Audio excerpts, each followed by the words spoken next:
Olá, eu sou o Matheus Costa, estou aqui a pedido do Carlos, do projeto Lira Chinesa, que é um canal de YouTube, também uma página do Instagram, para falar um pouquinho com vocês sobre daoísmo, algumas dúvidas que surgiram, né, dos- das pessoas que estão assistindo, né, das pessoas que estão acompanhando a página, sobre o que seria daoísmo e alguns pontos mais específicos, como vocês verão e ouvirão. Então, um primeiro ponto que eu vou colocar aqui é justamente: existe apenas um daoísmo? É uma pergunta que chegou aqui pra gente. E a primeira resposta simples é não, não existe somente um. Vamos entender melhor um pouquinho sobre isso. Como existem toda uma diversidade de manifestações culturais daoístas ao longo de toda uma história de milênios, conceitualmente eu vou colocar aqui, né, que o daoísmo é uma grande rede de tradições.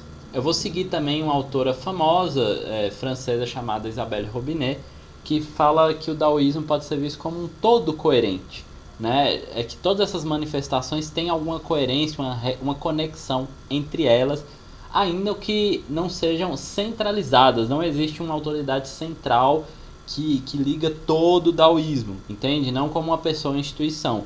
Mas existe um conceito muito importante, que é o conceito de Dao. Muitas vezes é traduzido como caminho, outros traduziram como absoluto. Às vezes pode até ser traduzido como método, ou maneira de se fazer alguma coisa, como expressão. Mas para os daoístas tem uma visão de uma fonte da qual tudo se origina, de um princípio a qual está em tudo. Então o Dao é algo realmente muito importante, algo central, e por isso os daoístas são chamados de daoístas, né? O daoísmo é chamado de daoísmo, por causa desse centro no conceito de Dao, que muitas vezes é conhecido em português como Tao, né? Mas é a mesma palavra chinesa, o mesmo caractere chinês. Pois bem, das várias dimensões do daoísmo, nós podemos apontar algumas aqui como sendo as que vão mais facilitar o entendimento de vocês, que a primeira é dimensão histórica. Então, é possível de se observar historicamente uma série de elementos que nós podemos chamar, ou pelo menos podemos mostrar para vocês, que os daoístas colocam como sendo algo do daoísmo, né? A primeira e mais antiga delas seria justamente as divinações, os oráculos, né? As formas de comunicação que os antigos, sobretudo os reis, os governantes, os senhores, buscavam ter para achar a resposta certa sobre quando é o tempo, a oportunidade correta para um casamento, para uma guerra, para a colheita, para, enfim, decisões que teriam que ser tomadas, né? Uma dessas obras é o próprio conhecido em português como I Ching, né? Em chinês I Ching. Esse clássico, né? Tudo que tem esse Jin é clássico, mas é traduzido aqui como Tratado das Mutações por esse tradutor taiwanês brasileiro, né? O Wu Chang, que também era conhecido pelos seus seguidores como Mestre Chen. Por que seguidores? Vamos entender melhor. Porque na formação histórica do daoísmo, essa tradição conectou uma série de práticas que eram distintas inicialmente, né? Por exemplo, as próprias práticas da divinação eram de um certo grupo, mas tinha também os ditos xamã U, né, mais ligado a práticas mais naturais, como práticas de proteção, talismãs, chuva e uma série de práticas nesse sentido. Tinha também os feng shui, mais ligado à saúde do corpo, né, mais ligado seriam ali o primórdio dos acupunturistas, o grupo social que precede os acupunturistas seria os feng shui, mas que atuavam de modo individual prestando serviço, né, na antiguidade chinesa. Inclusive um dos primeiros criadores de uma comunidade daoísta era um feng shui. Agora eu falei comunidade daoísta por quê? Diante de toda uma série de influências confucianas, de todos esses agentes e práticas que eu falei antes, na dinastia Han surge também a influência do budismo. E com a influência do budismo há uma institucionalização, ou pelo menos uma formação de comunidades daoístas. Essas comunidades daoístas, desculpa que caiu um livro, essas comunidades daoístas, elas foram formadas em torno do próprio conceito de Dao, em torno de uma ideia também de divinização de alguns textos da antiguidade. E vamos parar aqui para falar da dimensão filosófica. existe também uma série de textos que, além de pensar em práticas, além de pensar todas essas questões que eu disse antes, também pensaram sobre a existência, a própria conceituação do que é o Dao, né? A partir desse livro aqui, o Dao De Jing do Lao Tzu, também o Zhuangzi, que inclusive o Carlos aqui da Lira Chinesa é um dos especialistas no Brasil, a Júlia, que também já falou aqui na Lira Chinesa, e tem também o Liezi, do Vazio Perfeito, né? Uma tradução recente do nosso amigo Xiu Shi, como ele prefere ser chamado, né?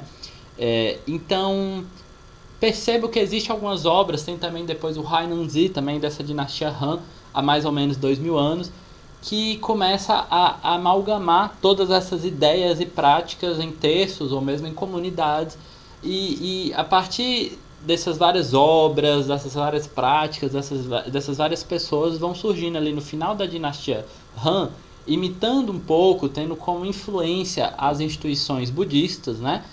Começa a surgir as primeiras comunidades, inclusive a partir dos mestres celestiais, e aqui é o início da dimensão institucional mais religiosa e espiritual daoísta, apesar de, como vocês viram, desde a antiguidade já tem essa dimensão. Mas essa dimensão surge de modo institucional ali, com vários grupos que eu vou destacar o que sobreviveu e está forte até hoje, que são os mestres celestiais, o caminho dos mestres celestiais, Tianshi Dao. E esse grupo é justamente o grupo que esse sacerdote aqui trouxe para o Brasil, o chamado pelos seus discípulos de Mestre Chen, né? O nome dele, Wu Chang, em chinês. E eu vou mostrar um livro dele daqui a pouco para outra questão, mas o ponto é que, além disso, além desse grupo, houveram também outros grupos, como Lin Bao Dao, né? O caminho do tesouro luminoso, o Shangqing Dao, que é o caminho da alta claridade, da suprema claridade, e o Chuanzhen Bao, que é o caminho da completa realização. Todas essas grandes tradições têm também dentro dela os Pai, né? Como, por exemplo, outra tradição que chegou no Brasil foi a Longman Pai, que está dentro da Chuanzhen Dao. Então, dentro do caminho da completa realização, tem o caminho das portas do dragão, que um dos que trouxe para o Brasil foi o mestre Liu Pailin, né? Como ele era conhecido pelos seus discípulos e aqui no Brasil, e ele trouxe também essa tradição, então trouxe também um aspecto também espiritual do daoísmo. Agora existe também as artes ou técnicas, que inclusive esses dois mestres e seus filhos ou pais também trouxeram para o Brasil, e muitos outros, as artes marciais, o Feng Shui, né? A técnica de harmonização do Qi do ambiente, uma série de práticas também para o cultivo da saúde, da qual mais tarde foi criando também a própria medicina chinesa, que se tornou de alguma maneira autônoma ao daoísmo, mas ela nasce de alguma maneira da mesma fonte dos daoístas, né? E muitas outras fontes que eu não citei aqui agora, né? Essa informação é realmente muito abrangente, tem muita coisa nesse assunto. E entendendo todas essas dimensões, eu vou para uma outra pergunta, que é a seguinte: dentro de tudo isso que eu disse, alguém fez a pergunta: no daoísmo, existe a crença de reencarnações? E de uma maneira rápida eu também poderia dizer simplesmente sim, mas a questão é que é muito complexo.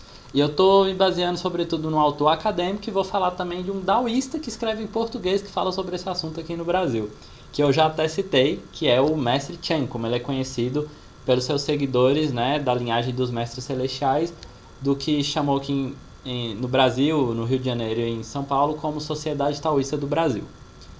Agora, voltamos ao Buchenkamp, que eu disse, que é um grande pesquisador do daoísmo do século 20 e 21, está produzindo aí até hoje. Ele tem um livro só sobre isso, em que ele discute sobretudo a partir da tradição do tesouro luminoso, né, o Lin Bao, sobre um grande nome dessa tradição chamado Tao Hong Jin, em que ele coloca de como o Tao Hong Jin ele absorveu toda uma tradição budista que estava chegando ali mais ou menos no século IV na China, né? Como eu disse, já tinha até chegado um pouco antes, mas que ele absorve essas tradições que estão chegando nessa época, e uma das ideias que ele absorve é a ideia propriamente dita de uma continuidade da vida ciclicamente falando, né?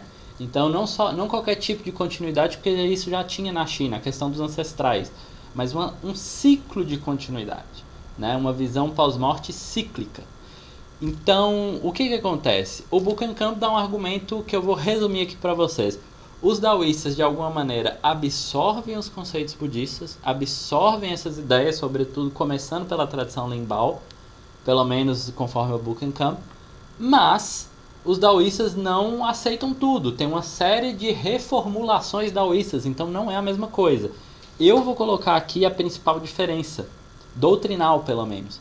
Enquanto os budistas não tinham a questão do culto aos ancestrais e não têm a noção de uma alma fixa eterna, né? Inclusive o budista até fala de anato, anatma, né? Do não eu.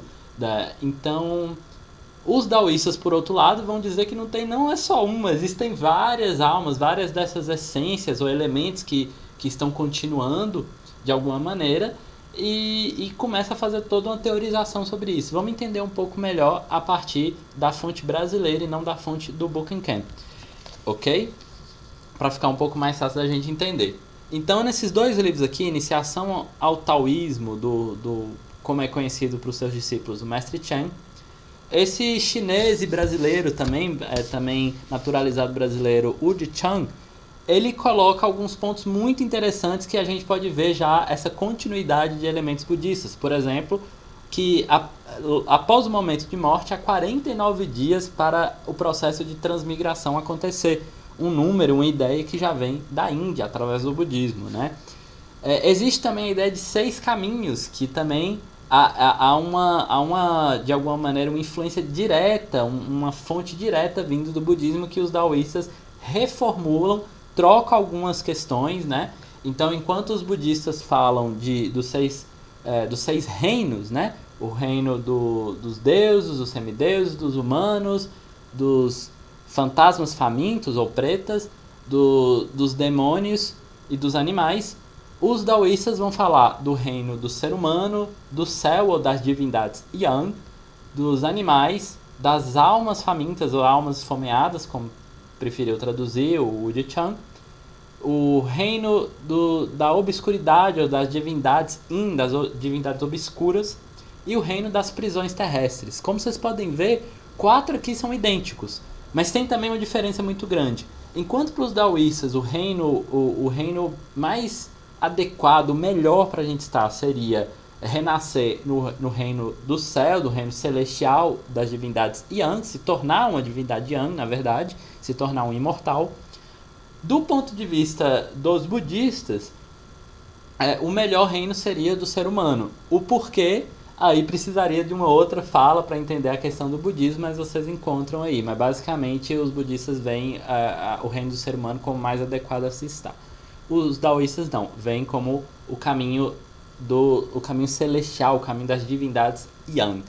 Perceba uma questão muito interessante aqui. Apesar do todo coerente, enquanto algumas obras da antiguidade colocam em yang como sendo equitativos, e na maioria das vezes toda a tradição daoísta também, em alguns momentos é preferível ser mais yang, em alguns momentos é preferível ser mais yin. Existe também uma ética da moderação, a ética também da situação, do contexto, de como é a situação mais propícia, o comportamento mais propício. Por fim, eu achei também muito interessante a pergunta que fizeram, que até disseram que foi uma brincadeira também, um jogo de palavras, que foi o seguinte: o tal é tal, qual o caos? Repetindo, o tal é tal, qual o caos? A pergunta, apesar de ser uma brincadeira, foi muito perspicaz, foi muito interessante. Por quê? A gente pode, a partir desse livro aqui, do Dao De Jing do Lao Tzu, fazer algumas comparações, fazer um estudo comparado das religiões, uma mitologia comparada. Se você preferir, você pode fazer também uma metafísica comparada filosoficamente, pode fazer também um estudo literário comparativo, ou até linguístico, do termo caos, da teogonia do Hesíodo lá, dos gregos antigos, da antiga civilização helênica, e do termo Dao, dos antigos chineses, especificamente no Dao De Jing e no Zhuangzi, né? Por quê?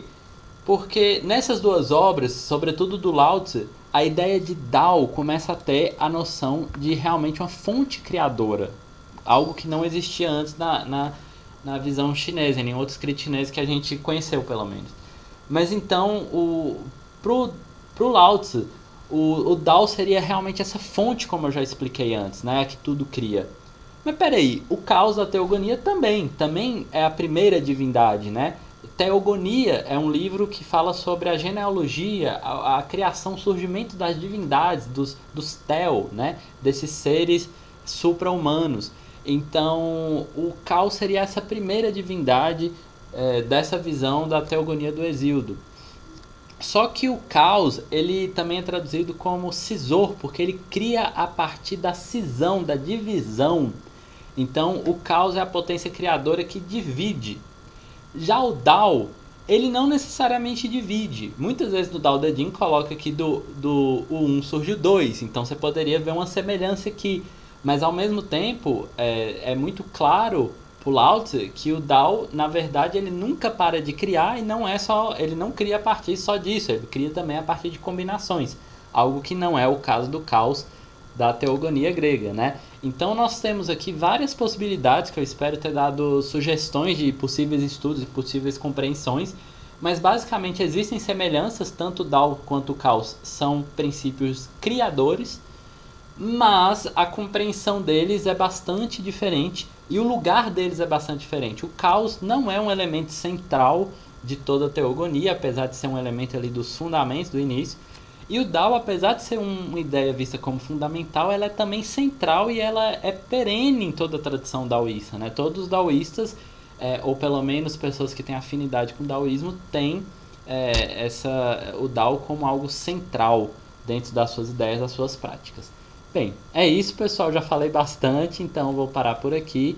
Agradeço bastante e até a próxima.